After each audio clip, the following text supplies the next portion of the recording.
Are you gonna? There it is. Let us do it. Wow. Instagram too. Working on it. Oh, come on. I want to get back to the intro. We need you guys to buy more things so we can. I don't think the intro is what keeping people from buying. Afford music. No, I want them to. That's what Dark Horse Tackle needs. We need a jingle.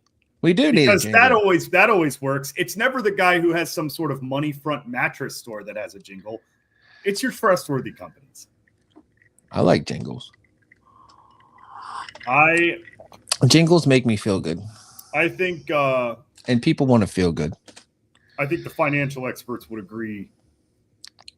Jingles aren't it anymore, man. It's not about jingles. Having a nice a little bit of music undertone coming into a show is important. It gets people's brains ready to listen. We need to take a poll. We need to get people involved. Nice one, Dave. Thanks for showing up. I'm glad you're here at 8 and not 8:59. How you doing, Dave? So we're live. Yeah, welcome in, Dave. Our first viewer. Welcome, Dave. We got 2 people watching. We got 2 people 2 on watching. Instagram. Woo. We got a creeper. Hey. Oh, he's gone. Called him out. Left. We had a hell of a weekend. We had a great weekend. Oh yeah, we did. We don't know if our weekend warrior will be with us tonight. Yeah, we don't know if I don't think you can call Parker a weekend warrior. No, I think Parker. I'll tell you this. I really want to start some discourse over this. Because I actually had the conversation. With April. And she actually brought it up. She said, just from her standpoint, her point of view, from what she's seen, from what she's noticed on social media, from what she has consumed, if you will, my lovely girlfriend had a very expert opinion. And that is kayak fishermen are not only more engaged in fishing, a lot of times they're better at fishing and they work harder. And I would say, for the most part, I do agree. I've done both, buddy. I've talked to both. Every kayak fisherman I meet talks so much about fishing that I'm even like, okay, I get it. Did you do it? I mean, but like, I don't know. I think that's too broad brush. I think that statement is missing. It's very a lot of nuance. Broad brush, but let's take nuance. Let's take there's nuance. Let's take your dude. Like, I mean, there's guys that are just like, they're like, you know, even the hobbyist kayak fishermen know some shit. Like, they're just like, yeah, I got in this riffle, and then there was they're using terms that like your bass boat guys aren't using, like Eddie, or I mean, what bass boat guys are you talking about? I'm talking about your weekenders, man. I'm talking about just your hobbyists. I honestly, I don't even think I can have an opinion. I know you don't want to have an opinion because I think you might be a little scared. No. I don't have an opinion because I don't know any freaking boat guys. That's true. I know one. I know a lot of boat guys. Look. Like, I know one. Oh, man. Do we have a special guest? I know one boat guy. Oh, he's waving. What's up, Bub? Waving. Yeah, this is Bob.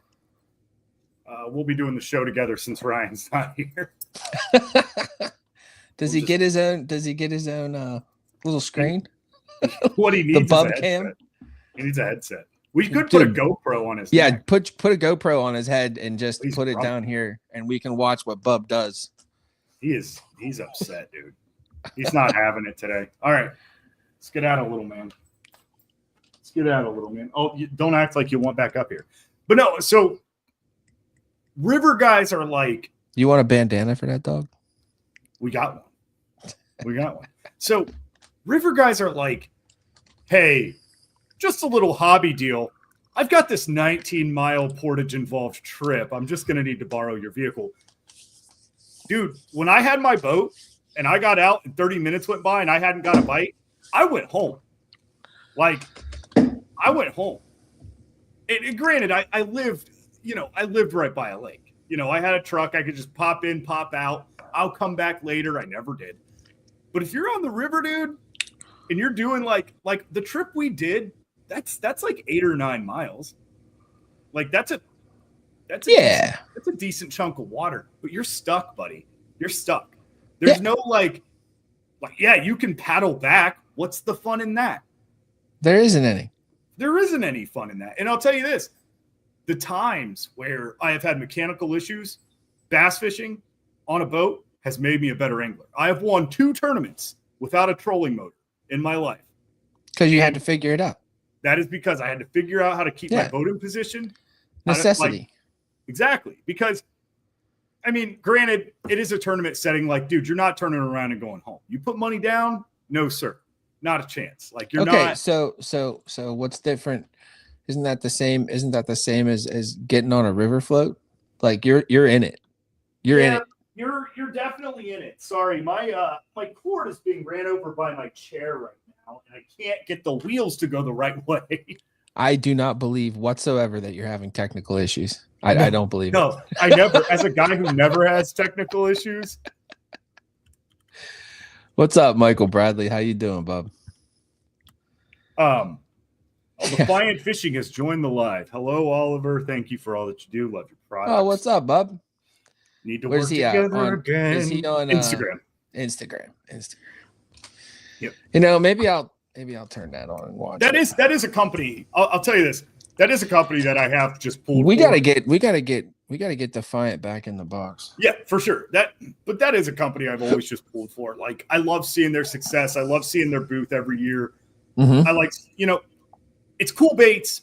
There's high end. I mean, I'm talking 3-figure high end. There's $100 baits, and then you got spinner baits. You got swim bait heads. There's conventional, and then there's high dollar. And I like knowing that the baits have been like thoroughly tested. Yeah, like worked through. Like, you know what I mean? Like here's revision 634. Yeah, and that's how I'm familiar with Oliver because I remember when I was getting into big bait fishing. Well, that's what I looked up on YouTube, and there's just a guy on a boat throwing a big old. He was throwing that Defiant swim bait with the 2-hook system in it, and just catching fish off points. And I'm like, you know what? I think I could do this. Like, I think I could get down with this. Well, we're not live on my Instagram. Oh, there we are. The bird has been the word. American domestic mow mow mow mow. I love the American domestic market. I love that term. Yeah, so do I. Weren't we talking about that the other day? Yeah. I'm pretty sure we were. ADM. Yeah. ADM. Why isn't that a thing? It is a thing. I talk to people. Isn't that what we do? Isn't that what we do? Yeah, that is exactly what we do. That's what exactly Defiant does. That's do. what Brazalo does. These guys are in the ADM. They're in the ADM tackle industry. And I think that small business. Would that make us purveyors of ADM? Small business is a nice term, right? Small business. We got a Parker. We do. Let's let them get set up. But small business is like that. Yay. Like American domestic market is it like, I'm coming at you. I'm coming at you with that American domestic market. American domestic market sounds like a competition. It sounds like you mean business. Why? Because it's small business is now just a thing people say. Does it look like Ryan's like rolling down a hill? Yeah. Hold on. Give me a minute. Oh, and he's gone. What's up, Eli? He must have gotten to the bottom. We should make it pop culture. I think the ADM needs to become part of the culture. And I think that hey, listen, I've been here for about 5 years. Zach's been here for about 4. Like, We're part of it. Hi, been part of it. We ain't going nowhere either, unless I like the net. If when things start disappearing behind me and I'm not in a chair and I'm just holding a phone and I'm out in the middle of nowhere and you can see my girlfriend and the dog and we've got a tent behind us, that's when you know things are bad. But if you're seeing you, you're still here. Still be going. We'll be eating beans and rice in my backyard. Hey, remember that shed you were thinking about? Yeah. Let's get this guy in here. 18 by 30. Ryan, what are you up to? What are you doing right now? Looks like he's fishing. I'm fishing. He's fishing. So you actually are taking part of your practice and giving it to the beautiful people here. Well, I totally forgot that I was on Central Time now, and I was like, I gotta get back to the ramp and get in my truck and do all this stuff. Nah, no, keep fishing, dude. Yeah. No, hold on, what do we got here? Insane, Michael Bradley. Second. I gotta steal my GoPro cord real fast just to charge my phone here. Rescued a goose from the jaws of a big old snapping turtle on the 4th. The guy helping me got a big chunk taken out of his kayak paddle. Jesus. That's crazy, dude. What's up, Todd? And Eli, how you doing?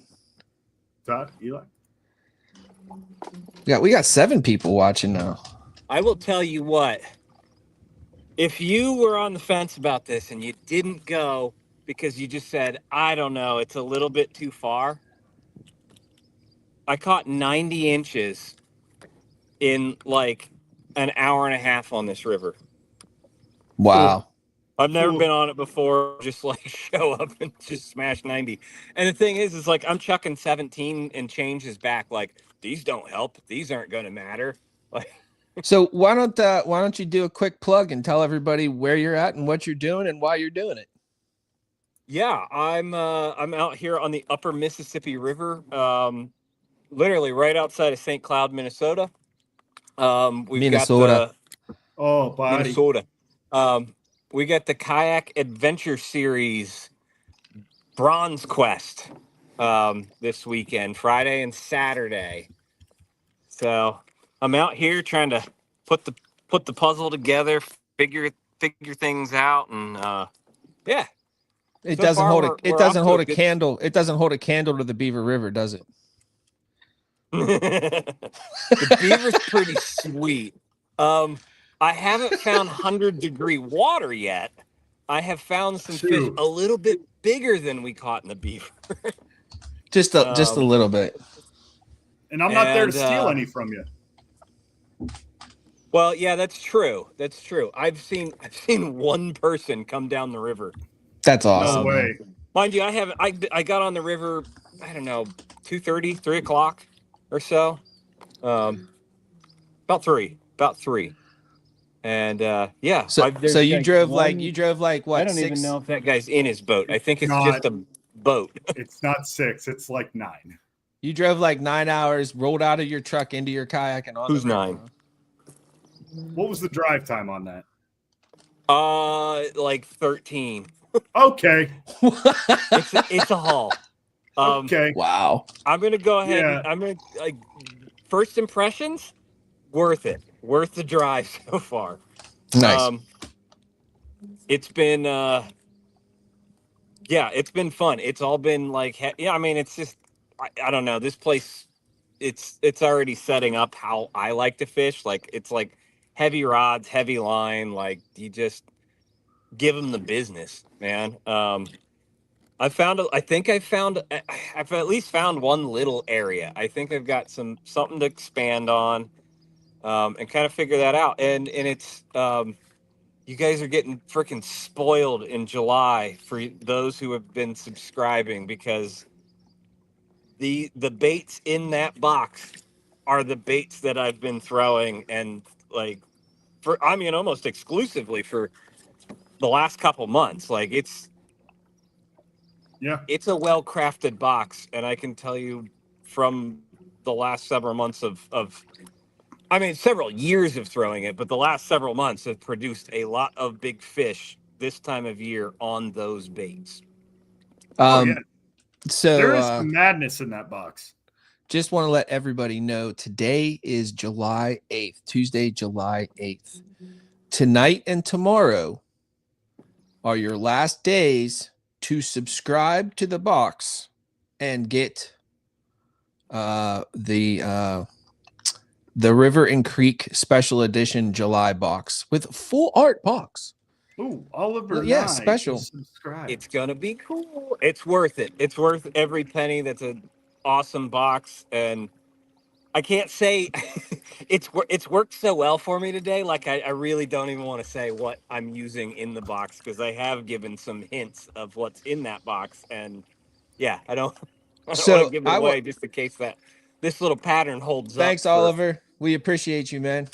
the weekend. But So I did want to tell a little thing here. Some Zach, your mom people warned you that Papa's in the kitchen. Yes. So why do we make a big deal about the July box? I don't even know if Josh knows this, but this is why I wanted to do it up in July.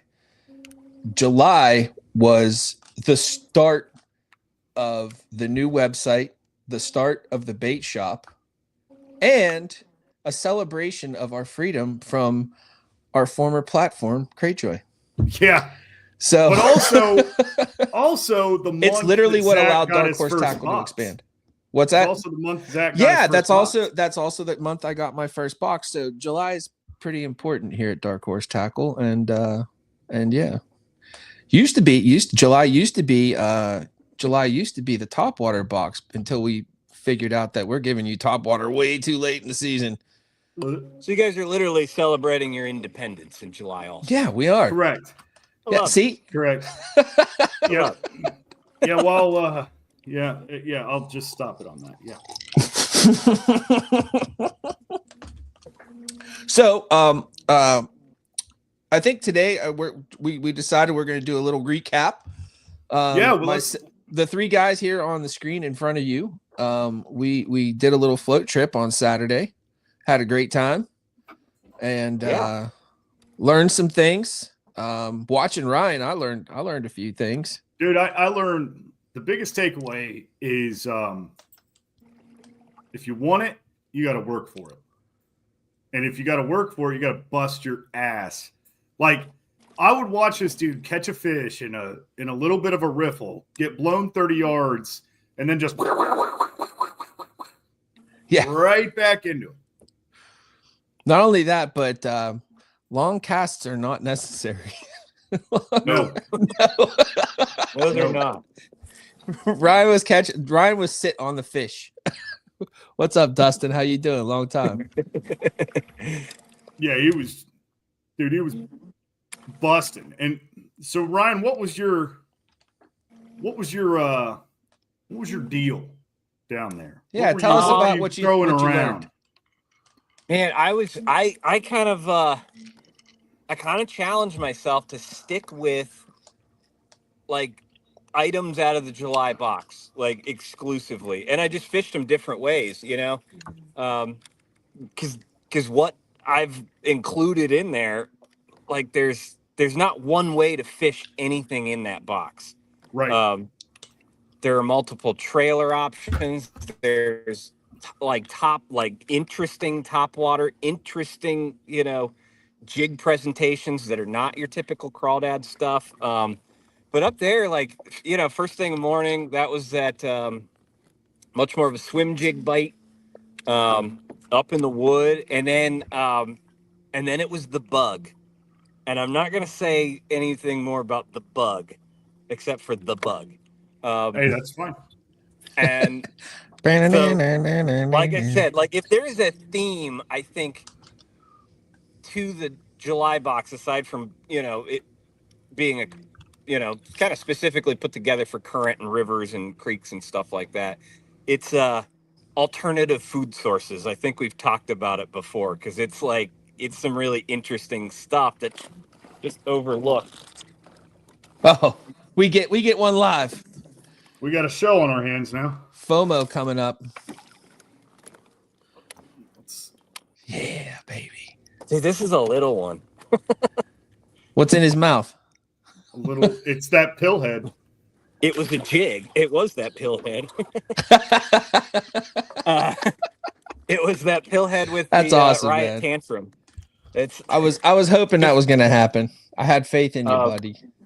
Oh, I had a feeling it was going to happen as I kept creeping up here. There's a boulder field that is up here, and I was like plucking them out of there left and right, and partly why I didn't like answer the text messages right away there. Yeah, it's been fun. I was watching you fish here and there, and I definitely was something I learned. I fishing in a lot of the lakes that I fish and everything. I have become very accustomed and learned that the further I get the bait away from me, the better chance I have to catch that fish. It is not true in rivers, at least in the conditions that we were fishing that day. Well, it was a solid foot up, right? Yeah, I'd say. Yeah, we had a foot high and falling. Falling water tends to be, more difficult water to fish. And the water wasn't chocolate milk, it wasn't yoo-hoo, but it was like it was brown stained. It was ugly. It was definitely ugly. I'd say at best 18 inches of visibility, foot and a half. Yep. At best. Yeah. See what we. So, anyways, well, Brian, you're cutting out a little bit. Oh, I'm back. There he is. He's back. No, he was. I felt like I had better service up here. He was throwing a crazy combo of spot remover, which is your pearlescent white, your monkey milk, if you will. A little salt and pepper monkey milk. Isn't there a little green in the spot remover too? There's some chartreuse. Little chartreuse stripe. If your monkey milk is filled with salt and pepper, I suggest you see a doctor. But that's anyway. And then he was throwing a straight black trailer, which was just two kinds of contrast. Is it realistic? Is it something that most the answer to both questions I'm about to ask is no. Is it something most fishermen would do? Throw straight black on a primarily white bait?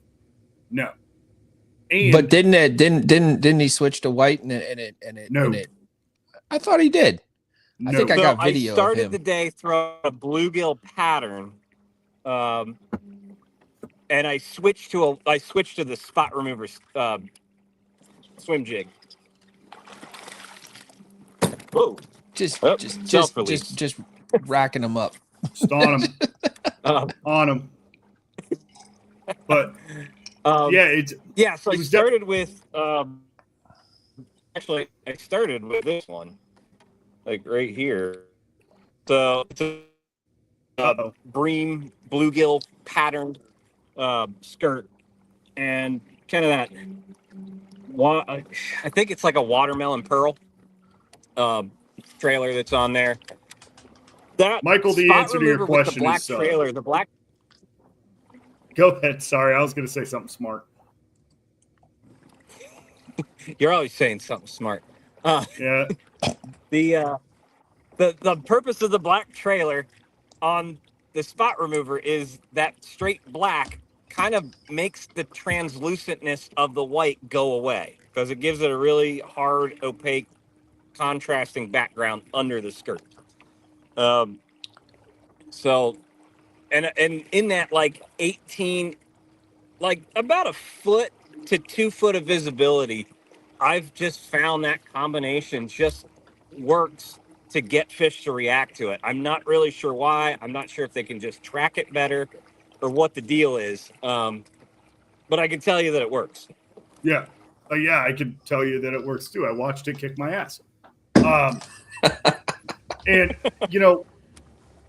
I have thrown black and blue bladed jigs with a white trailer. But I tipped the tail in chartreuse, Nana Boo Boo Zach. And that's a muddy water deal for me. I've got the chartreuse, I've got the white, I've got the black and blue. I'm throwing it all. I feel good.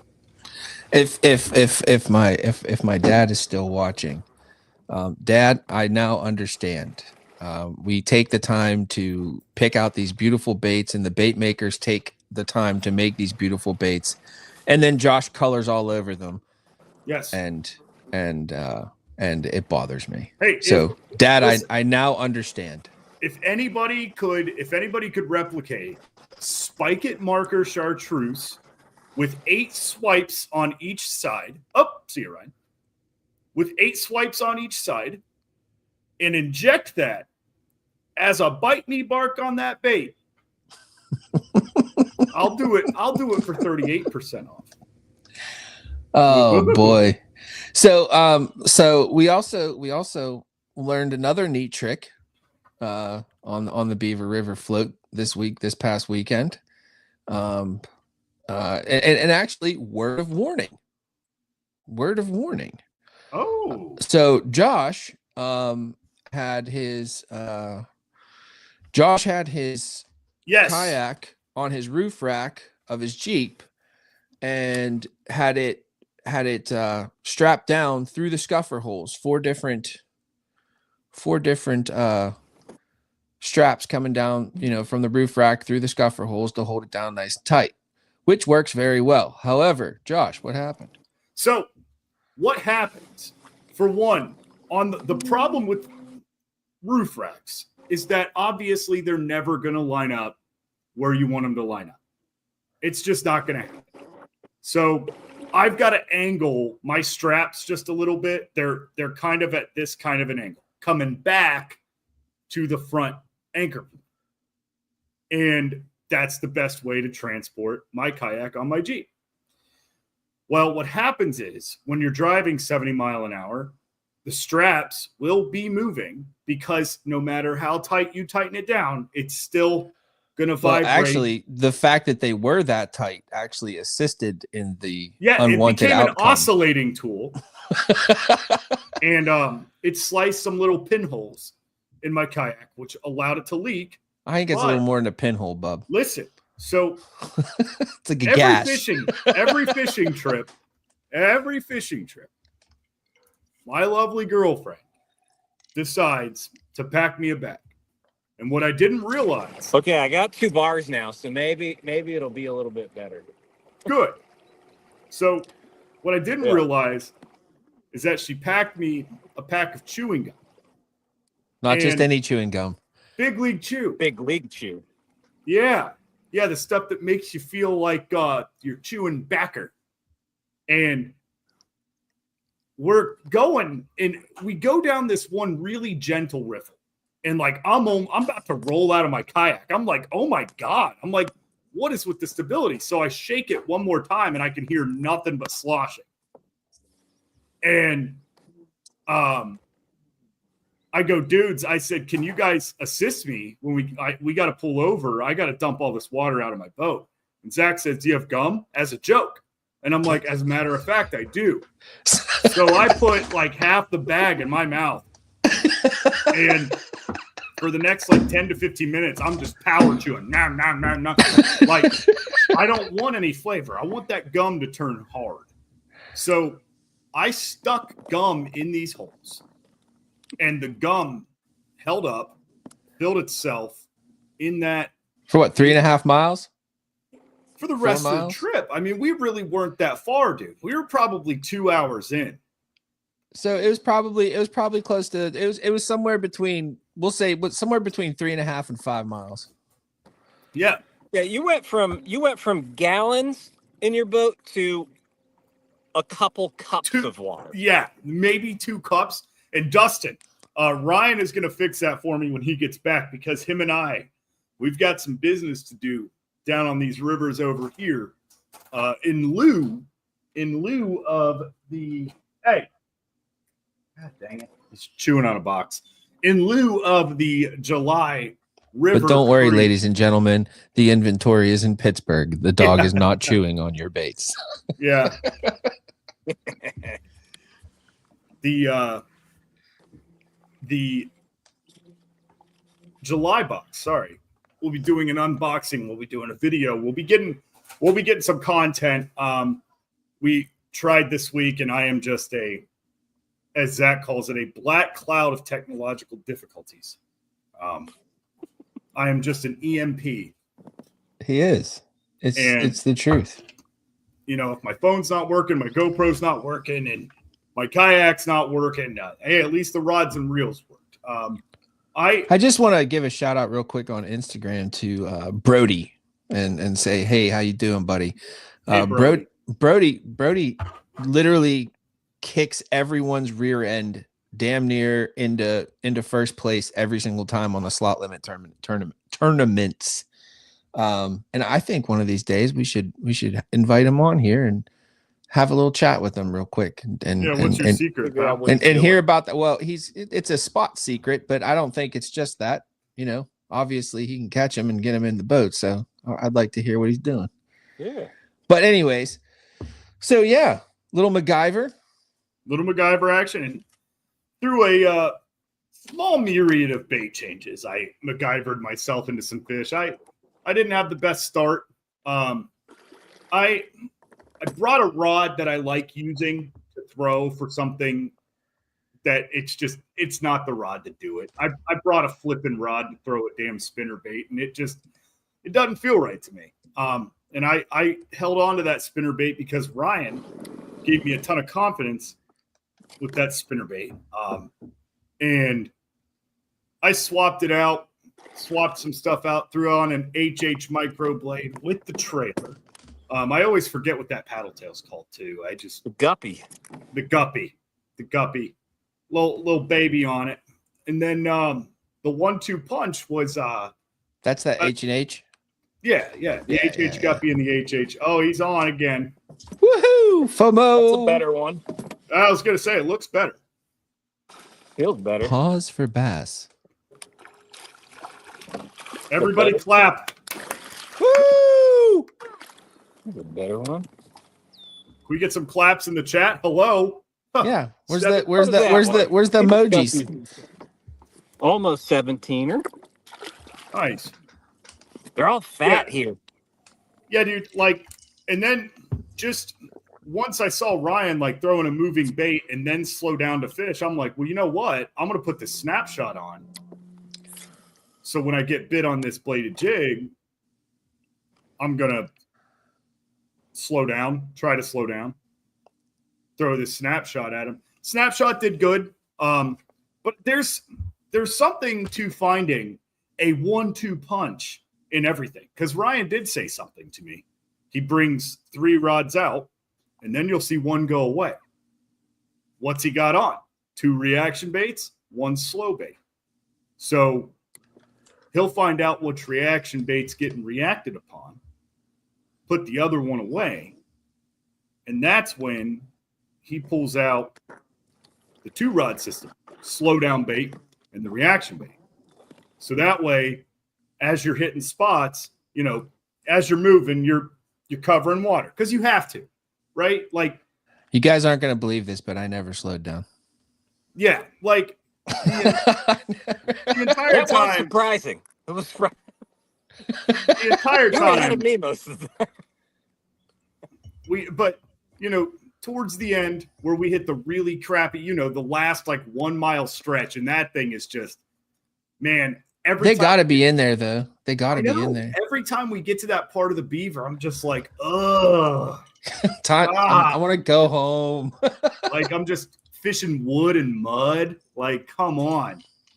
You know, and that's a discussion Ryan and I had. If it was clay, it'd be a different story. If it was clay, there'd be fish on that stuff, dude. Clay's a hard bottom. Clay's also an insulator. It really starts to widen out. You know, piece of substrate. And it does widen up down there to the point where you kind of get lost and you hone in on that bank. Dude, I know they're in the middle. They're always in the middle, bro. Last year, if one of us would have had FFS, we'd have been able to see him in the middle. Last year, you and I were there, and I was getting pushed around by the water, but I had an Evoke 2. Bouncing. Uh-oh. Steve Baker. That's the best thing I've heard all day. It really widens up, huh? Every time. So, What's Steve say? Steve said every time I get to that part of the beaver, and laughed. Hey, Ryan, Mr. Parker, Dustin Hoy asks, "What paddle do you have?" Dustin Hoy is complimenting. He said he said the shaft looks nice. I have the Werner Ikelos bent shaft. It's 220. And let me tell you, that thing is it's an implement of war. Yes. It's in fact, that video, Ryan, that I just did a little bit of editing on for you, you can see how violently and efficiently that paddle works in that video. In like half a second, you have yourself completely turned around. Fish number 3. It's actually number 4. Is it number 4? They keep getting bigger. No, we don't count the one that he lost at the boat. Oh, I count them all, buddy. No, that's not fish catches. That's fish interactions. Fish interaction. I like fish interactions. Which I had a lot of fish interactions on Saturday. Yeah, I had a couple. You know, I did. I had a lot of fish. I lost a lot of fish on Saturday, dude. A lot. you I held on. I was out of practice. Hey, that weed whacker may have ran left, but it caught him right. Look at that. Look at that. That's a better one. Let's see, Ryan. Oh, that's nice. I got to short arm it. Yeah. There's a 19er. There we go. That's number 3 19 plus of the day. Nice. Like I said, I think the drive is worth it. And again, I'm throwing something that's in that July box. So there's your proof. It does work. Yeah. Yeah. Hey, in case anybody was wondering, inquiring minds, we want you all to know, yes, they work. Yeah. There you go. They do when they run left. I was By the way, trying- the amount of recorded audio I have on that specific topic is I probably have a solid 60 minutes if I put it all together. Hey man, we don't have much going Barbara on. Walters, so what? we don't have much going on. So when something like that happens, we kind of jump on. You know, I was he just said Barbara Walters. What? That's right. Wasn't Barbara Walters 60 Minutes? I think so. I can't Zach's, remember. there Zach's we go. cutting out. No, everybody cut out. We're back. Everything just dropped. Ah. So as the cost of StreamYard goes up, the quality of StreamYard goes down. Yeah, there was a time where we were Funny how that stuff works, right? Yeah, there was a time I paid like $10 a month for it, and now they're like, give us your arm.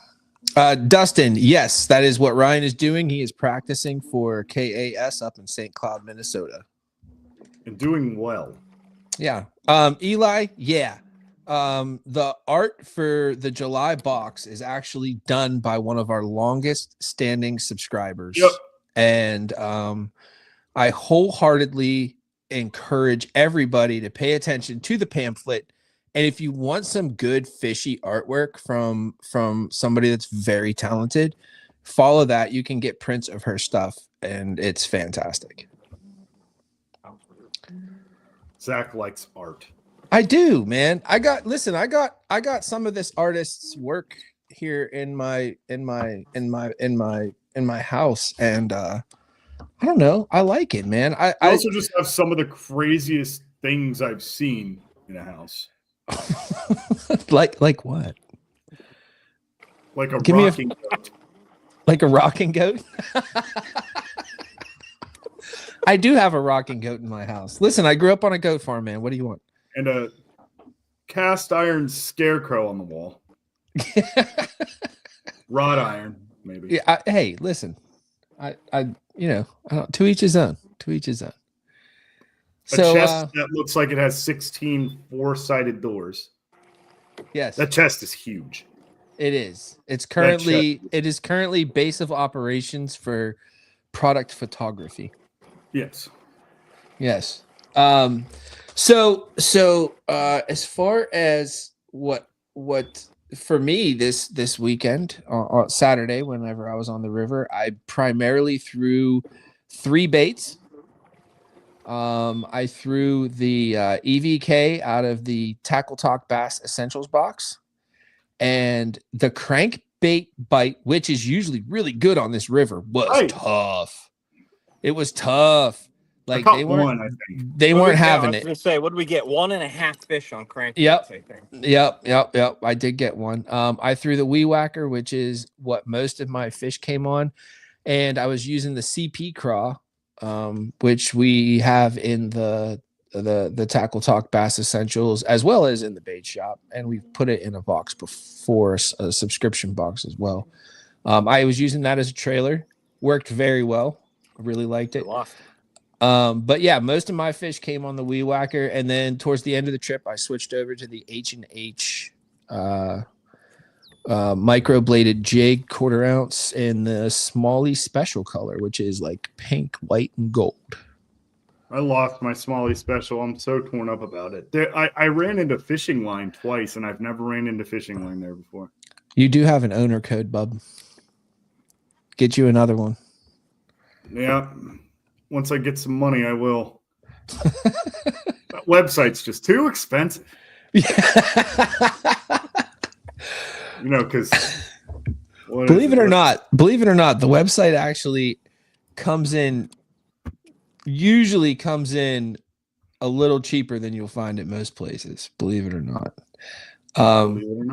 Because as much as Josh and I want to rule the world and become millionaires on the backs of anglers, we try to give you guys the very best price we can give you every single time, no matter what. Even if that means we got to work a little harder, a little longer, but we think it's worth it because honestly, and through no fault of his own, Josh doesn't get the customer emails. I do. And so I deal with you guys and your emails and your customer and your questions and everything. And I got to say, in all my years of dealing with people, I have never met a better bunch of people than Dark Horse Tackle customers. You guys are great. Yeah. You're really great. You are. And it's a pleasure to talk to you guys every single time. Not many people are that upset ever. No. Well, hopefully we're not giving them that much to be upset about. I mean, listen, dude. Look. Hey, you mean BKK gate? That was tough. BKK was tough. That being said, the Tackle Talk Bass Essentials are now shipping on demand. Your box will ship out, and when I say ship out, I don't mean label created. I mean at the post office on its way within 48 hours of your order. Yep. So that wait is over. Definitely not a pre-order anymore. We're moving forward. Oh, and he's swinging again. Honestly, Ryan, I don't know how you do it, man. And I don't mean catching the fish. I mean, you spend I don't think I saw you stand up once on our trip. I can't sit down. That's a tough thing for me. Once you get used to it, I don't know. And I think some of it is just, I've had a motor for a while now. And so I'm used to sitting and controlling my boat, with my feet all day anyway. Honestly, that's one of the biggest reasons why I haven't dove into a motor yet, is because I want to be able to control that motor with micro foot movements on one foot like you do in a regular bass boat because I want to stand up. Micro foot movement. Micro foot. I need to use my middle toe. As much as you like standing, you might want to consider just doing like a little stick steer. You'd be controlling it with your hand, but you can put a PVC pipe on there and then stand and control your motor at like a really low speed. Kind of like a tiller deal, huh? Yeah. I think a tiller deal is kind of a move. I was thinking about it myself. Like, well, I hear an iCast coming up. I hear there is a kayak thing coming out that is with foot steering. Interesting. Now, I don't know if that means 1 foot or 2 feet. 2 feet doesn't work for me. I need 1 foot. I would love 1 foot steering. That's just how I grew up. However, I have been on Joe Brown's Icon, and he allowed me to run the motor for a little while, and that took me a minute, even on a big platform like the Icon. Listen, if you're moving at the right speed, you could throw yourself out. You could throw yourself out of that boat. So I imagine on a kayak that is, dude. But it depends. Like if the motor's in the front, that's one thing. If the motor's in the back, you don't feel it the same way you do if the motor's in the front. I think it'd be better in the back. Especially if you had a good bit of weight back there, like you could really spin. Boy, everybody froze. Am I froze? You are froze. Can you hear me? Oh no. Everybody just hang on. Oh, we're all back. Okay. Can you hear me?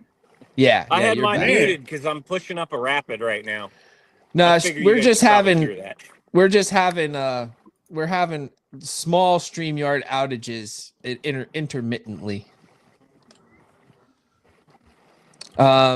So we talked a little bit about our adventure. My screen goes completely. It might be because my phone. I heard all of that. When you were first on, Ryan, before we brought you on stage, it looked like you were rolling down a hill. Yeah. You'd see your head, and then you wouldn't see your head, and then you'd see your head, and then you wouldn't see. Anyways, but yeah, so we talked a little bit about our adventure. We talked a little bit about some MacGyver things. Michael Bradley. I don't know about a handheld remote. I need my hands. I'm doing this. Yeah. So I do better with it. So I've used handheld remote on bass boats, and it's weird. I personally don't like it. A lot of it can be GPS controlled, things of that nature. That implies a lot more technology. Like the only thing I want on my kayak, dude, is a motor. Like I'll go find the fish. I'm not worried about dropping that much technology, but like a lot of your remote control stuff, it will sync up with like a GPS unit. And see now, if I could get like a thing that looked like a brain implant, and you just tell it where to go. Absolutely, like I'll put a little USB. I'll put a little USB thing in the back of my neck. Just plug that in, and then I can just think where to go. I listen. I know Mark of the Beast. Everybody's scared. I'm not scared. Let's go. I'll do it. Give me the implant. Hey, give me that. I'll even give permission for them to know what I like to buy and where I like to buy it at. That's okay with me. Right. What I watch, I'm fine with that. I've thought of a tiller, and a tiller is definitely something I'm used to. Like I grew up in some old school boats where the tiller trolling motor was the thing. You had 32 foot-pounds of thrust. You weren't going too fast. Be like a 4 foot? That'd be like a 4 foot pole. I think you could get away with a 4 foot pole, but you'd have to be able to turn it. Yeah, here's the thing. Right. Like turn it like for speed too, right? Yeah, you could. They've got adapters. Yeah, I actually use I modified a paint roller extension. Ooh. So when I take my kid out in my CK2, I rig it with 2 seats, and I can't use the foot controls. You can just drop a 1/4-inch hitch pin in the steering triangle, and you just move it. Hang on. There we go. Is anybody else feeling good about Ryan's chances in this tournament? I'm feeling great. I got baits they'll eat. That's not the first time he's had a 15-incher between his legs. But I rigged my CK2 when I had my kid with me with a lot of paint roller extension, and you can literally just use it as a tiller. You motor instead of twisting. Oh man, that one's eating crawls. I can tell. How can you tell? You guys can't smell it. Ooh, I can. Oh, that's okay. I love that. I love that good stink, man. That's a scent. That's one of those scents. Hey, listen, craws smell better than shad. Yes, they do. Shad eaters stink. Shad shit's nasty. Yeah, I got crawdad poop all over me now. So the only reason I'd want a trolling motor, Zach, is A to B. I'll paddle the rest. I don't mind the control with the paddle, right? Because we always say to ourselves, how nice would it be to be able to just, I missed one back there. And then. Right. But I think what you're missing is the ability to move upriver the way you should be fishing anyways. Right. Move upriver and have that motor running and holding you in a spot. Right. With less work. You can lock it in. It's 1 through 5. You lock it in at 2. Maybe you're creeping up a little bit. I know it's not an NK1 Pro where I'm locked in at 3.8 miles per hour with 98% battery left running 12.1 volts. I get it. But if it works, it works. That's true. That's like my line of thinking is like, but also how cool would it be if we did something like that and did a budget build for our YouTube? Hey kids, want to build a kayak?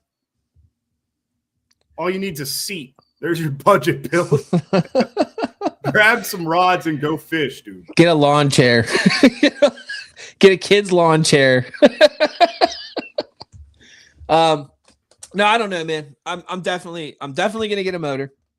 But I also I like what I see with Ryan's setups. They are utilitarian only. Yeah. Like they are as throw and go as you can possibly get with a motor. I've seen a lot of these U-boats that people are using, and I'm telling you. I guess maybe in certain situations for like lake tournaments and stuff like that, maybe it makes sense. But for I think for the average person, like the simpler you can keep your rig, the better. Right. Because the more crap you add, right, it's just more crap. And you're gonna have to deal with more crap. Things are gonna break. Yada yada yada yada yada. I mean, listen, hey, my first truck was a 1981 Ford F100 with a straight 6. No frills, no power windows, no nothing. And let me tell you, that thing indestructible, I bet. Yes, damn near indestructible. Now, you got cam phasers and mass airflow sensors. You're so telling me that you're going to shut my vehicle down because it's not sucking air the way that the computer wants it to? Come on, yeah. Man, that is so made up. Yeah. So for me, and keeping fishing as simple as I can possibly keep it, so that I can make the actual fishing as complicated as I want it to be. That's my personal goal. But right. Anyways, well, the more you add, the less versatile it becomes. Yes, I've gone that route. I've figured that out. And I don't know. I wasn't happy carrying 70 pounds of tackle and 14 right. rocks in a kayak, I don't like to carry more than 4 rods. If I've got more than 4 rods, I'm really scrambling. It's fall junk fishing. Something's up, you know. No, it's and you know the last time I was at Lake Arthur, which was last Tuesday, and I had to get here to be with you all. So I was on a time limit. I actually timed myself on how long it took me to from the second I pulled up to the ramp. Yep. Till I was driving away. Load and deload. And it took me 10 minutes. Yep. 10 minutes. That ain't bad. Nope. That's okay. I'm all right with that. You know, and that's where I want to keep it. Let it marinate in his mouth a little bit, Ryan. You want some tips? I am letting it marinate in his mouth. It's kind of swirling around behind a boulder right now, and it's hard. It's a hard bite to feel. Listen, I got a pond by one of my job sites. There we go. Yeah, he pulled off. But I got a pond by one of my job sites that is the wind was blowing from the southwest, and the cheese had decided to. There we go. That was the third. Getting smaller up here. That might be why we're missing him. I wish we could screen capture that. But I took the liberty of it's having a little lunch break by this pond.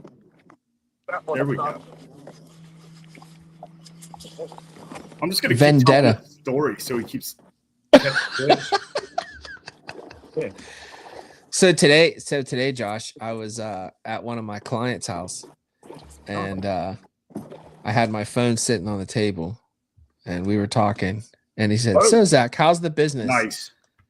And the minute he asked about the business, somebody subbed, and my phone went ching. I was like, "So I'm gonna need you to keep thinking about Dark Horse Tackle, and keep asking." Saying a different language. We got week 18er.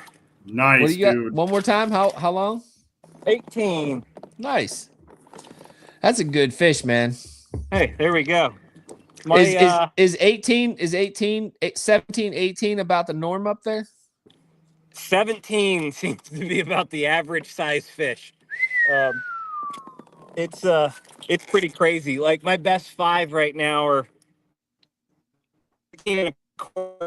19s, that 18, 17 and a half now. Nice. Which is crazy because is it good? I was gonna say 18s don't matter for this tournament, which is nuts to say. I just wanted to take a minute. I glanced over here at my phone and saw something on Instagram. Weird Bait Club. Weird Bait Club. I have become a fan, buddy, and Dark Horse Tackle is watching, and we appreciate you. That's what I was just saying in the comments to him, that he inspired us to pick up that Phenom frog. Yep.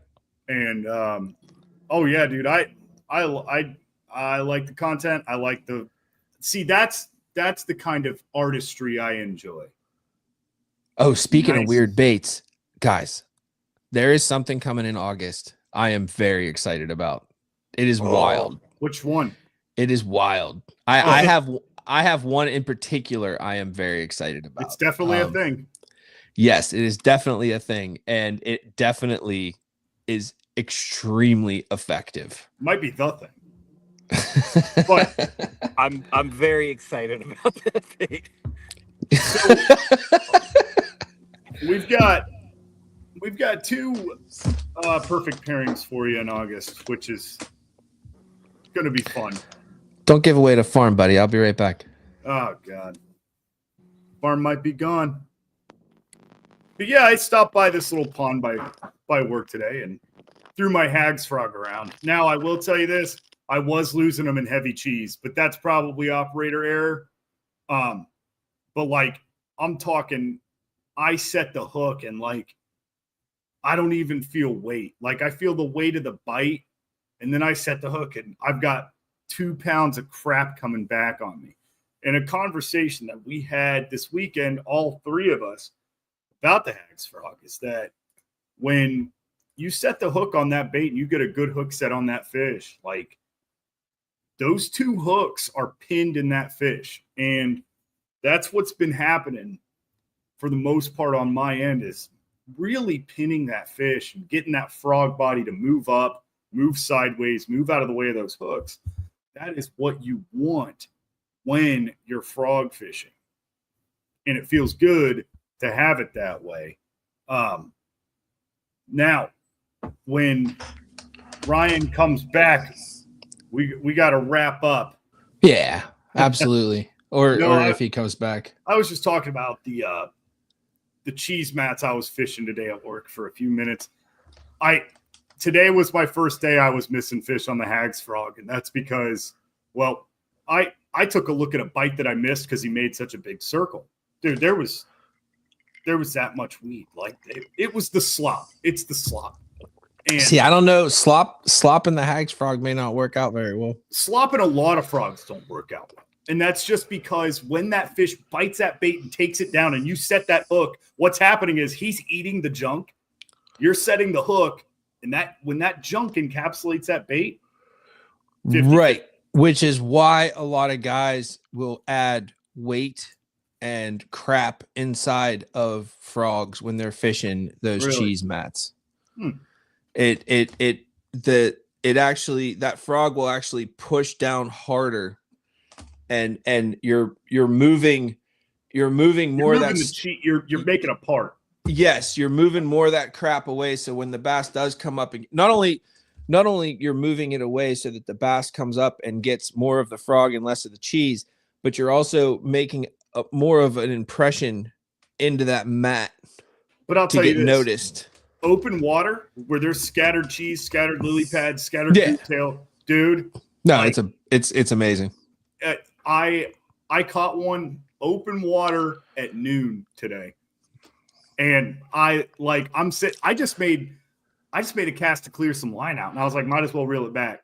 I was watching the latest Jigs and Bigs episode, and they were talking about game-changing baits in the last decade, and somebody said something about a whopper plopper, and sure, but yeah.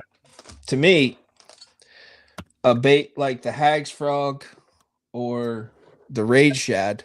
The Hag's Frog is more versatile than a whopper plopper, whatever it would be. It's just better. It's got more versatility in 1 inch of that bait than the whopper. But it's literally doing the same thing.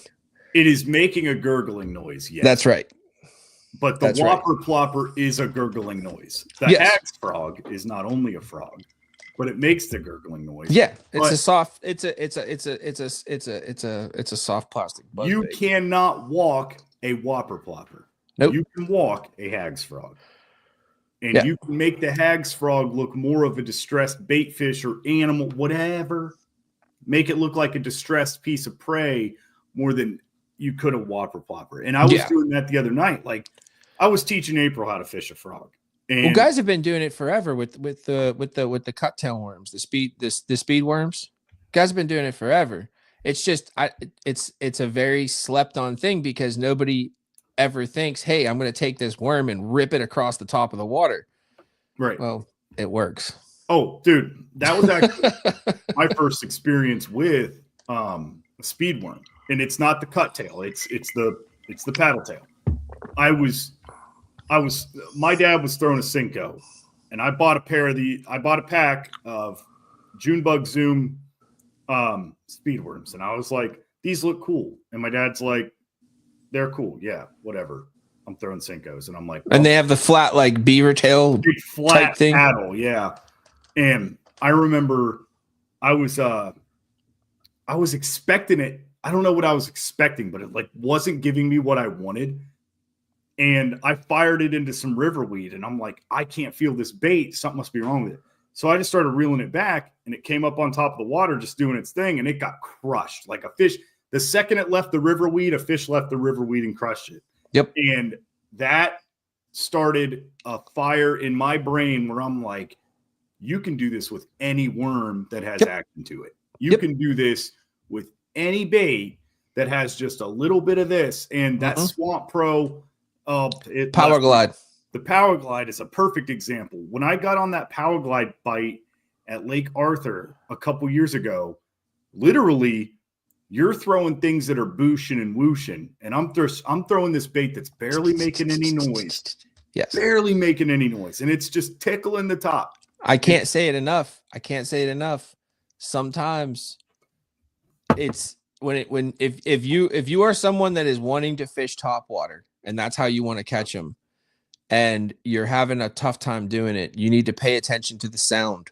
Yes. That your bait is making. How much presence does it have? And if you're not getting bit on something that is beating the door down, then maybe you need to switch to something that is just lightly punch tapping. In itself, buddy. A loud bait and a not so loud bait, but a similar presence. I was using a 1-2 punch not too long ago. I was using the Hags Frog. That is a crazy one, dude. I was using the Hags Frog, like just winging it everywhere, right? And then a fish would come up and it would miss it, and then I would take a popping frog and throw it back in the same place where, you know, obviously a popping frog, you can work it in a very small area for a very long time, and I was getting bites. So that was yeah, dude. That Hags Frog's awesome. I like.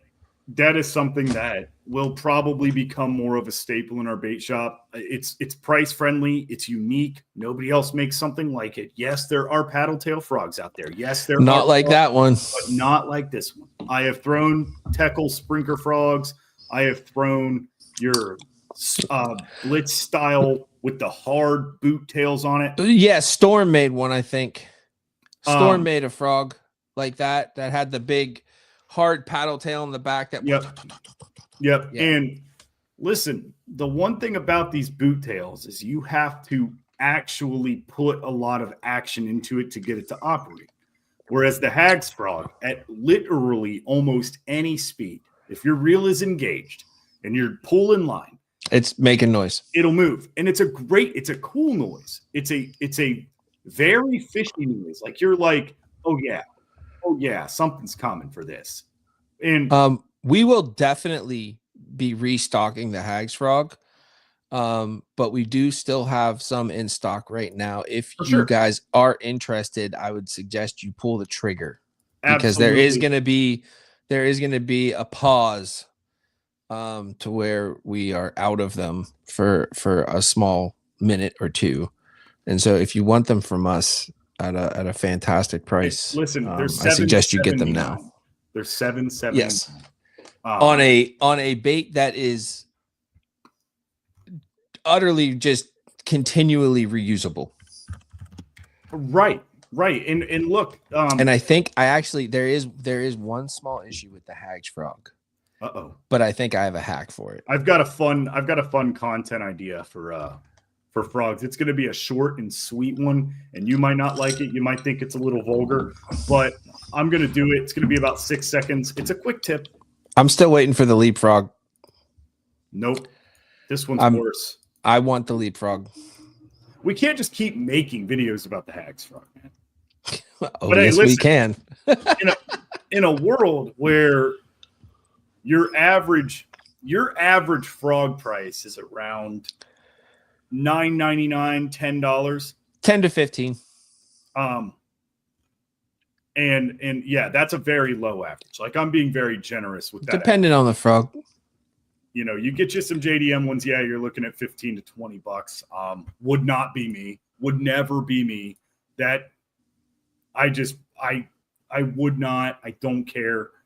But weird bait. Phantom is my favorite. Phantom is awesome. Phantom is my favorite because it's a black frog with legs that have a white underside. I like the white underside. And that is exactly why I like it too. So it's badass. I was hooking a bunch of fish in the bottom jaw, and I realized that as I was popping this bait through cheese, it was flipping over. It was rolling. It was rolling over, and I'm like, "What is going on?" Still popping them. There he is. Just Hey, in buddy. time. Just in time to wrap the show up. My phone like legit died on me that time. So. Oh, you're okay, man. So, hey, real quick. I know you were talking about a few things when we saw you on Saturday, but do you want to give the folks your Tuesday tackle tip? Yes. I can't remember what we were talking about because we talked about a lot Saturday. I got no help for you. I can't remember which one we were going to go with.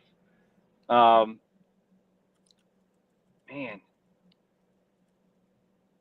What?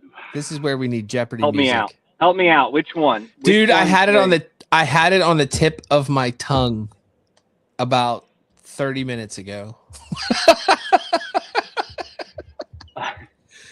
Now it's not even on my desk. Don't leave fish to find fish. Know when to slow down. I think like that was if there was a takeaway from Saturday's thing, it was knowing where to grind, right? Like the day became a grind the further it went on, but I think it was evident when I think know when to put down those moving baits and pick up the jig, pick up the the worm, whatever, soak something. Soak something. You can do that right out of the gate, but if you're not around fish, you're not going to have a very good, like, productive day. So, like, find the fish with those search baits and know when to slow down. I think that's the tip and the takeaway from Saturday. All right. I like it. So know when to slow the hell down. Something that Josh and I both realized is Josh and I, when we do this float, we kind of fly down the river. Yeah. And we catch, a fish here, a fish there as we're flying down the river. But what we saw Ryan doing was working and stopping. Flying up the river. When he caught a fish and then continued to catch fish in that same exact spot because for whatever reason, there was a fish there. There was more there. Yep. And he really showed that out, which I don't know if it's laziness or what, but I'm like, in my brain, I'm just like, I'm on a float. Whee! I think caught a fish. I'm going. Bye. It's a mix of that, but it's also like, it's ignorance, like, yeah, it's not necessarily ignorance, but it's a mix of like ignorance and not thinking. Like when I fish in a bass boat and I catch a fish somewhere, I stay in that spot. I stay within 50 yards, figuring it out. And the one excuse we always make when we're kayak fishing is, well, I floated past it while I was reeling the fish in and unhooking it and taking pictures of it. So now I'm 50 yards away and I just, there's a riffle down there. We'll get your ass back there because there's more. Exactly. Get back there, put the work in, work your butt off. You will be tired. What about Ryan? What about you made a color switch at some point and it really turned things around for you. I think that was something that we were talking about with the water conditions. Can he not hear us? I don't think he can hear us. I can hear you guys now. You guys both went away there for a second. So at a certain point in the trip, and I think it was earlier on, you made a color switch and it changed things for you drastically. Yes. You're right. I think that was what we were, one of the things for sure. I had fish stealing my boot tail. That was what was going on, and that means I'm on to something, right? Like it's almost the right thing.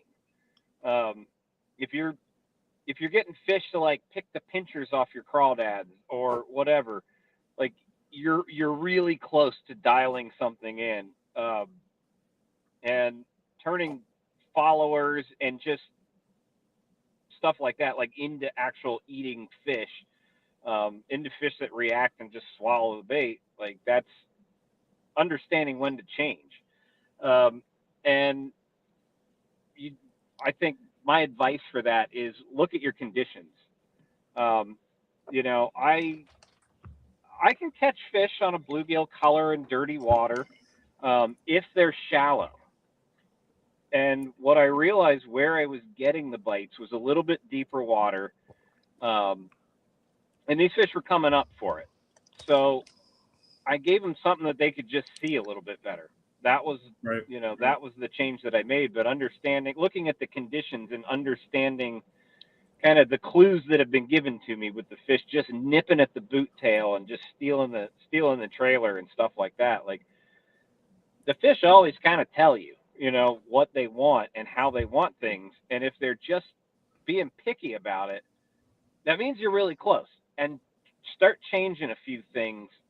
Not a lot of things. Just change like one thing at a time so you can control the variables and understand like, oh, that made a difference, you know. Right. Hey, Ryan, real quick. We got a very interesting question, which I think correlates very well to a bait that you're supplying in the July box and how you're using it. Okay.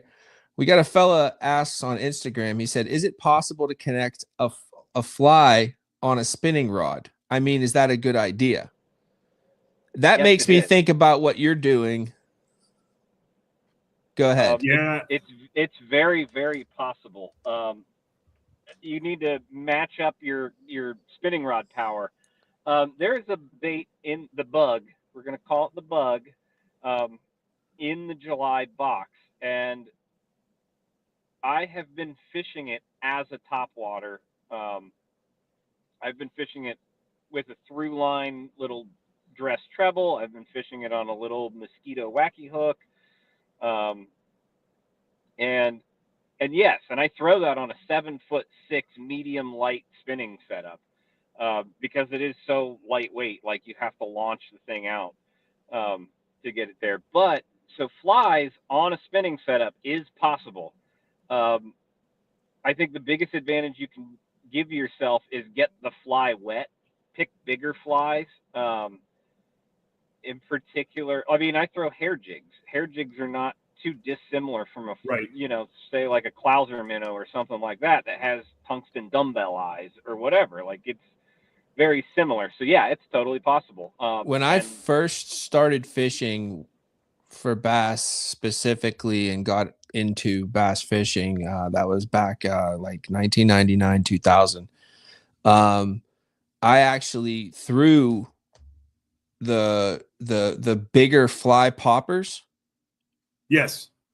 I would foam throw poppers. those. Yeah, I would booger throw bugs, those. boogle bugs. Yeah. And I actually had a lot of success. Hey, what's up, Andrew? How you doing, bub? Nice to have you on board. Hi, buddy. So I think I'm gonna wrap it up. Yeah. Oh, I gotta. What's Andrew say? Those little single hook fly poppers. Oh, dude, they are. Yeah.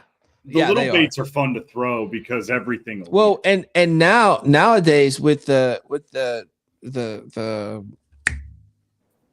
not resurgence, but you get what I'm saying. A BFS. Yep. BFS, you can throw a lot of stuff on a BFS rod, the right BFS rod.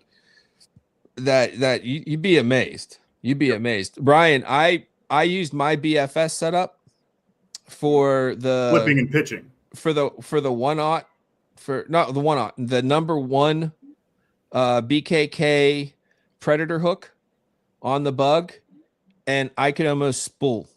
Yep. I could almost spool that thing.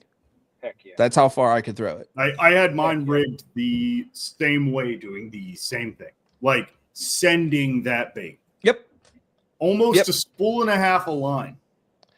So you talk about a cast and a half. I'm sure a fly, depending on what kind of fly you're talking about, is going to be a lot less weight than even the bug. Smaller. I would go bigger than smaller. But something. But I think what Josh said on the onset of that question, if you can throw it, yeah, dude, throw it. Here's something I've learned. Fishing is about what you can get away with, and you can apply that to anything. Should I throw 30-pound braid? If you can get away with it. Should I throw a weightless Cinco? If you can get away with it. If they're eating it and you can do it, you have no excuse. Just do it. Like, it comes down to just doing it, man. And I know that sounds, a little hard-assy, whatever, but there's a lot, like we do a lot, all three of us. Like we tried to see what we could get away with this weekend. Mm-hmm. Zach did his normal throw a weed whacker all day long and got away with it. Not all day. Dude, I could not. I couldn't. I have literally since last year when It's I got hard to off take of that off, river. Dude. When the last year when I got off of that river, the only thing I have been thinking about was getting back on that river and throwing a weed whacker and watching those smallmouth come up and just they hit it so much different than a largemouth. It sounds like you're throwing a coin at the wall when they hit it. Yeah. Chink. It's an interesting bite. It's an interesting bite for sure. Yeah. All right. Well, you're a badass. Ladies and gentlemen, boys and girls, just one more time to let you know, if you want to subscribe to the Dark Horse Tackle Box and you want to get your hands on our full art box, once a year anniversary box, the Creek and River edition, which was put together by Ryan Parker. Ryan himself. Little bit of help, not help, guidance. We yes. Josh and I were bumper rails pretty much. Yes. But yeah, if you want to get your hands on that and you want to subscribe and get your hands on that box, today and tomorrow are the days you have to do it. That being said, if you miss it, go ahead and get a hold of me. I'll see what I can do. But otherwise, that box will also be available for single purchase. Yep. A little bit more expensive on a single purchase. But it will be available. It'll be up on the site real easy. Just click. 7 baits. Yeah, there's 7. There are 7 in this baits. box. Somehow Ryan got 7 out of us. 7. And man, did we that was it. I'm telling you, it was like an auctioneer house for about 15 minutes. Okay, let's say we do this, we do that, we take this out, we do this. No. We do this, we do that, we do this, we do this. No. Yeah, okay. We got it. But we my 3 dads got together and had ourselves a baby box, and it turned out to be beautiful. And I can't wait for you all to see it. That being said, Tackle is expecting 7. Yeah, we are expecting. August box, by the way, we just wrapped that up not too long ago, and it's a banger. It's a banger. I'm pretty excited about the boxes this year. All of them. Nothing but bangers. Sorry, guys. Yeah, real bangers. Anyways, guys, if you wanna spice up what you're doing out there on the water, if you want to have a little more fun, subscribe to Dark Horse Tackle. Get yourself a box. Get yourself a dabble pack. Hey, listen, no shame in getting a dabble pack. Ryan actually is getting a box and a dabble pack, and he's going to be showcasing the dabble pack here and there. Yep. So pay attention to that. He'll show you some neat things about the dabble pack. About what, half the price? Half the price of the box? It's $15.99 for a single. Single. $13.99 if you subscribe. $13.99 if you subscribe. So it's less than half the price of the box. Which I was right on the pricing, by the way. I double checked today. Because some guy, I walk into work, this guy's on the Dark Horse Tackle website. I'm like, what are you doing? But anyways, both are good options. Okay. So, and I got to tell you, as somebody who actually started as a fan and as a subscriber, it actually does. It forces you to learn. Yeah. It forces you to learn. It forces you to get out of your own head. It forces you to try new things. And that is, and in my humble opinion, that is the base of the fun of this sport. But you've got, listen, You've got a band of anglers here. You've got a band of fishermen. You've got a band of bait companies, and you've got us two as the business owners. I am not going to sell you a product that fails. That is a direct reflection of me, my business partner, and my company. So please get out of your head. Understand. I understand, man. I'm not Randy Blockett. I get it. I'm not. It's also a reflection on your new puppy, Bub. Yeah, exactly. Yeah. You don't want to see him crying, do you? Listen, do we have to bring the dog back? Do you? Exactly. All right. Love guys. everybody. Ryan, dude, good luck this week, man. I hope you whack him, dude. I'll be watching this. I'll be watching the leaderboard, man. Yep. All right, everybody. It's going to take more than my 5 today, but again, if Yeah. Cliffhanger. What a cliffhanger. It is. All right. smallmouth, so Basically what Ryan's saying is he needs to catch big fish. yeah. It's 20s or bust, man. That's right. We'll see you all next Tuesday. Thanks. Next Tuesday. This is a weekly deal now, boys and girls. Yeah. Have a great week.